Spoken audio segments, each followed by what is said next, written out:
Good morning students.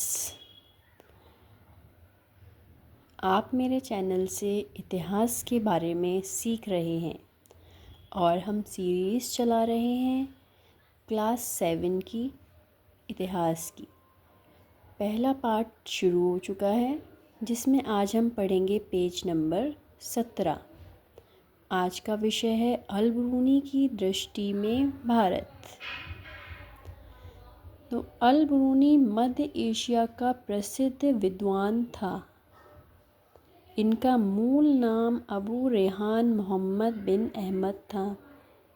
इनका जन्म 973 ईस्वी में खीवा मध्य एशिया में हुआ था। अल ब्रूनी महमूद गजनवी का समकालीन था और वह उसके साथ भारत आया था। अल ब्रूनी कौन था? वो महमूद गजनवी का समकालीन था और उसके साथ वो भारत आया था। जैसा आपने पिछले पेजेस में पढ़ा था कि महमूद गजनवी ने भारत पर आक्रमण किया था, वो भारत आया था, तो उसके साथ ही अल ब्रूनी भी आया था। अल ब्रूनी कहाँ रहता था? वो मध्य एशिया के शहर खीवा में रहता था और इसका जन्म 973 ईस्वी में हुआ था।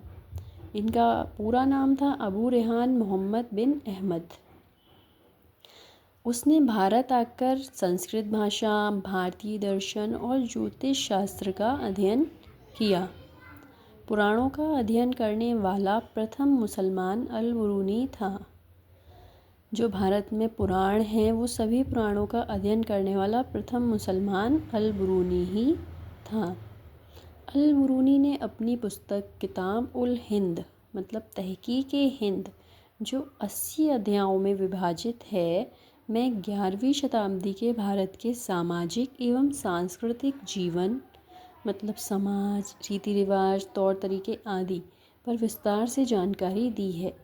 मतलब इसका ये है कि जब अल ब्रूनी भारत आया महमूद गजनवी के साथ में, तो उसने जो भी यहाँ पर देखा कि यहाँ के लोग कैसे थे, उनका खान पान कैसा था, रीति रिवाज, तौर तरीके, वो सब उसने अपनी किताब तहकीक हिंद में बताया है, जिसके मुख्य अंश यहाँ नीचे दिए गए हैं।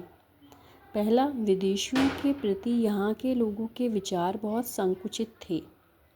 विदेशियों के तौर तरीके, पहनावे के तरीके, खान पान उन्हें नहीं पसंद थे। इन्हीं कारणों से वे उन्हें मलेच्छ कहते थे। भारत के लोग अपने अपने पारंपरिक व्यवसाय को ही अपनाते थे। सभी को भोजन अलग थाल में परोसा जाता था, वे एक थाल में नहीं खाते थे। भारत में लोग दैनिक कार्यों को करने में शगुन को महत्वपूर्ण मानते थे। हिंदुओं में ईश्वर के प्रति सम्मान और विश्वास है। उनका मानना है कि ईश्वर एक है, अनादि है, अनंत है, स्वतंत्र है, सर्वशक्तिमान है, सर्वज्ञ है, सबसे बुद्धिमान है, जीवंत है, जीवनदाता है और शासक है। अभी तक हमने जो ये पॉइंट्स पढ़े हैं, इनमें उसने ये देखा कि भारत के लोग जो थे उनमें विदेशियों के प्रति बिल्कुल भी उनका मतलब उन्हें वो मलेच्छ कहते थे। उनके खान पान का तरीका और ये सब उन्हें भारतीयों को बिल्कुल पसंद नहीं था।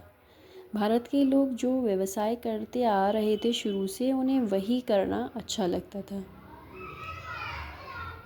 और वो सब भोजन अलग अलग थाल में करते थे। उनके दैनिक कार्यों को करने में शगुन को महत्वपूर्ण मानते थे। हिंदुओं में ईश्वर के प्रति सम्मान और विश्वास था। वो मानते थे कि ईश्वर एक है, बहुत शक्तिशाली है, सभी जगह पर है, बुद्धिमान है। उनका ईश्वर भक्ति में बहुत ज़्यादा ध्यान था। भारतीय खगोल एवं खगोल विज्ञान व्यवस्था 5 सिद्धांतों के रूप में दी गई है। पृथ्वी और ग्रह, उनका आकार और उनका घूमना, सूर्य ग्रहण, चंद्र ग्रहण, अक्षांश, देशांतर, इनके पर्यवेक्षण के उपकरण तथा अन्य खगोलीय तथ्यों की भारतीय अवधारणाएं हैं। भारतीय गणितज्ञ तथा खगोल शास्त्री योग्य हैं, लेकिन इस ज्ञान के निष्कर्ष पर ध्यान नहीं दिया। पृथ्वी, तत्व, अंतरिक्ष और तथा समय इसके विभाजन में पुराणों में वर्णित पारंपरिक विचारों को ही भारतीयों ने मान्यता दी। मतलब अल बरूनी ने यहाँ आकर ये देखा कि भारत के लोग बहुत ज़्यादा अच्छे हैं, उनका विदेशियों से कोई भी विचार मिलते नहीं हैं, उनका पढ़ाई में भी बहुत ध्यान है, गणित में, खगोल शास्त्र में, सूर्य ग्रहण, चंद्र ग्रहण, अक्षांश, देशांतर, ये सभी भारतीयों ने निकाला। ये 5 सिद्धांत हैं जिन पर वो लोग बहुत ध्यान देते हैं। तो अल बरूनी वो पहला व्यक्ति है, मुसलमान है, जिसने पुराणों का अध्ययन किया है। ये सवाल कई बार हम लोगों से पूछा जाता है। जो बच्चे बड़े बड़े एग्ज़ाम्स देते हैं 7वीं कक्षा 8वीं कक्षा ये इंटर करने के बाद, उनको ये सब बातें याद होनी चाहिए। मेरा आप लोगों से यही निवेदन है कि आप सभी पढ़ाई को, शिक्षा को बहुत अच्छे से ग्रहण करें और इसको ज़्यादा से ज़्यादा समय दें।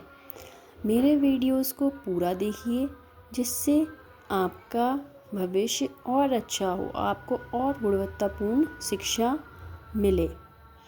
आज का टॉपिक हम यहीं ख़त्म करते हैं। अगला हम अगले टॉपिक में पढ़ेंगे। धन्यवाद।